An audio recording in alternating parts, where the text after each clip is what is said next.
Hi, guys.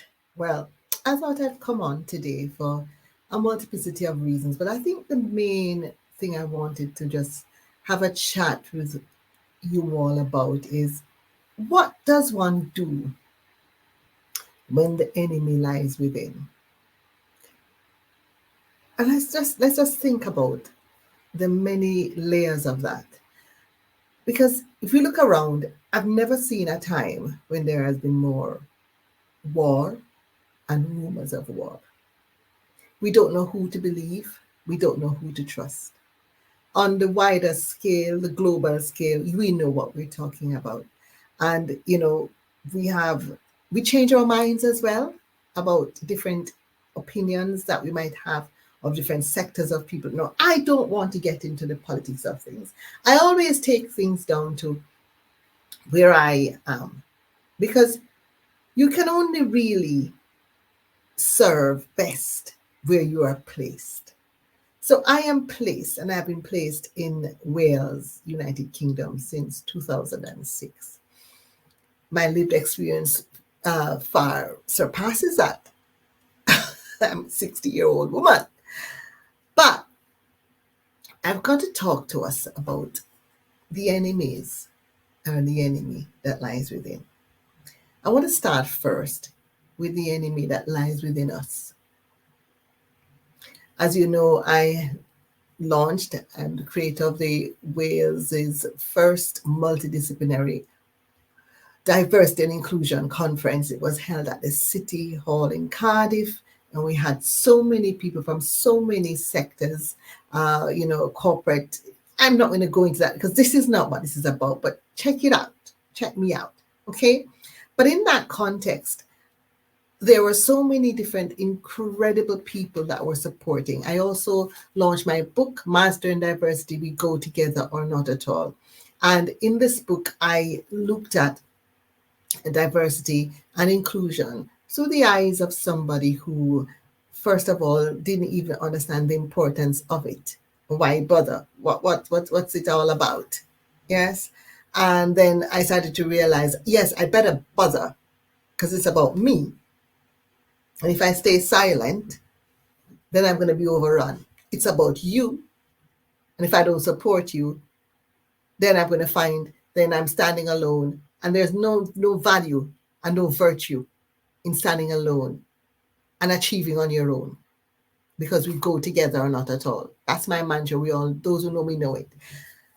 But what about the enemies that we have within? Start first with ourselves, our mindsets, how we see the people around us, how we even see the people who work with us on our missions. It's not always fun and games. Yeah, some of us, we know that it's difficult to work with, even with people who look like us and who are supposed to think like us and who are supposed to share our vision. We find sometimes that the crab in a barrel mentality is a little bit too evident. I don't know who is listening, who is watching, if you want to join in, because I just kind of felt I needed to come on and talk some truth. I tend to have my guests with me, but I thought today I just want to talk to you. Yes, we need to be a little less selfish. We need to be a little less agenda driven, and we need to be a little less impatient and intolerant of those around us who are trying to work with us. We need to not believe that our way is the only way to solve a problem. Cognitive and neurodiversity is so key, but cognitive diversity I'm focusing on now. The cognitive diversity meaning many several ways that we can fix problems. The very many several ways that we can approach different ideas. The many several ways that we can innovate and elevate and procreate and replicate. And I'm using all these words, but all of them within their context mean something. How are we going to really make a difference if we only have time for people who believe that our way of doing things is the best way of doing it. How are we going to actually make it if we are so intolerant of those amongst us who are trying to work with us because they don't see it exactly the way we see it? But even most importantly, how are we going to make it if we don't extend grace, true grace to others who we think don't get it, who we believe are not treating us the way we should be treated, and who we believe are more of a hindrance than a help? Because here's the rub. We might not necessarily be right. Let us be open to be wrong. And I'm saying all this is, you might wonder, what am I on about? Listen, I've lived long enough. I've seen situations where people have no tolerance and no time for other people's way of doing things. And as a result of that, the mission gets delayed. The mission gets aborted. The mission gets overtaken by pride and ambition. And then we have to go around the same mulberry bush yet again because we started to fight amongst ourselves where we should be joining together and fighting the wrong agenda, not people. We need to realize that the people amongst us who do not see things the way that we see things are not the enemy. They are us before we became enlightened. How about that? So, what do we do when the enemy is within? Let's look at another way the enemy can be within. And that can be when we are so regional and so closed-minded that we don't have room for any other regions to come in with any kind of cultural distinctives, with any kind of uniqueness, with any kind of input that could potentially rock the boat. Yes. Movement equals progress. If something keeps stagnant, it's going to get stale. If something stops moving, the likelihood is that there's no growth. Velocity equals power. Yes, we've got to understand that when people come in with disruptive thinking, that they are not being disruptive. We like that terminology, disruptive thinking. But when people come in with disruptive thinking, we consider them to be disruptive. They are troublemakers. Yes? So I'm not here today to have a long haul talk with you. I'm just here to say to you, let's stop and consider if sometimes the enemy isn't closer than we think when we're looking at progressing diversity, equity, equality, and inclusion, and in particular belonging, because the enemy guises itself sometimes as being careful, being selective, doing things the proper way, and even sometimes where we are trying to be equal, the enemy can come in the face of inequitable treatment of people who we've put in an equal position. The enemy can come in by being afraid of losing our position, wondering what's going to happen if we bring in all of these people from outside of, say, you're in Swansea. We're bringing all these people from outside of Swansea into Swansea.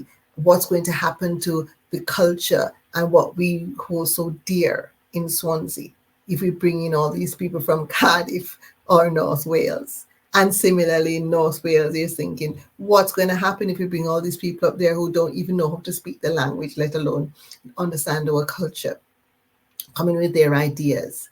We have to be like the people who decide, listen, I'm going to look outside of my world. I'm going to see how I can actually benefit from getting to know and understand different cultures, getting to know and understand different ways of being, getting to know and understand different ways of problem solving, getting to know and understand different ways of innovation, getting to know and understand different cultures. So, what's your enemy within? For me, my enemy within for many years was that I was afraid of not being heard. I was afraid of that if I didn't do the very, very best, I'd get left behind, because that was what my family dynamic was. So I had developed this thing of trying to be the best and the best and the best and the best, to the exclusion of everybody else and their needs. Some of you, your enemy within is lack of confidence. Some of you, your enemy within is lack of knowledge. Without knowledge, the people perish.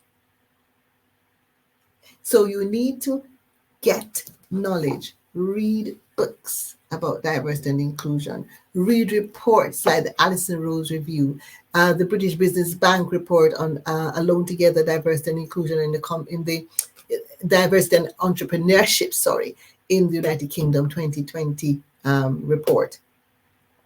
Look at the reports done by Cardiff University. Look at reports done by Admiral. Look at reports done by Aberystwyth University. Look at all the reports that are being done by various organizations that prioritize diversity and inclusion and learning about diversity and inclusion. Get involved with programs. Come to do courses. Have people come in and train. But read. This is my book, but this is not the only book. Yes? So some of us, the enemy in us could be lack of vision. No vision, no foresight, no understanding of where you want to go, no idea of what your company culture should look like, no idea of how you should actually treat with diversity and inclusion. You don't see. What do you see? Because they say the mind of man, if you can see it, you can achieve it. Expand your mind. The mind of man, once expanded, will not resume its original position. I'm in the mind expansion business. And so today, I just felt I wanted to come online, do something different. That's expanding me as well. I have no guests to hide behind. I'm just talking to you. I just want to ask you that question. What do you do when the enemy is within? And the answer to that is, don't be afraid. Don't flinch. Don't regress. Don't withdraw. Meet it with grace. Meet it with tolerance. Allow yourself to make mistakes. Learn. And then extend the same. If the enemy within is not within your mind and your mindsets, but within the groups, the organizations, the region, the companies that you find yourself placed. And if you think the quote unquote enemy is within that, the enemy to change, the enemy to progress, the enemy to togetherness, the enemy to diversity, equality, inclusion, and belonging exists within your space, you be that friend, you be that ally, you be that tool of teaching and showing how we can do it better. You be the one that comes alongside, you be the one that supports, you be the one that helps, and together we can do it. So that's all I wanted to say to you today, guys. How do you treat with it? What do you do when the enemy is within? Purpose to make a change. One conversation at a time, whether it's talking to yourself or to others. Thank you for listening.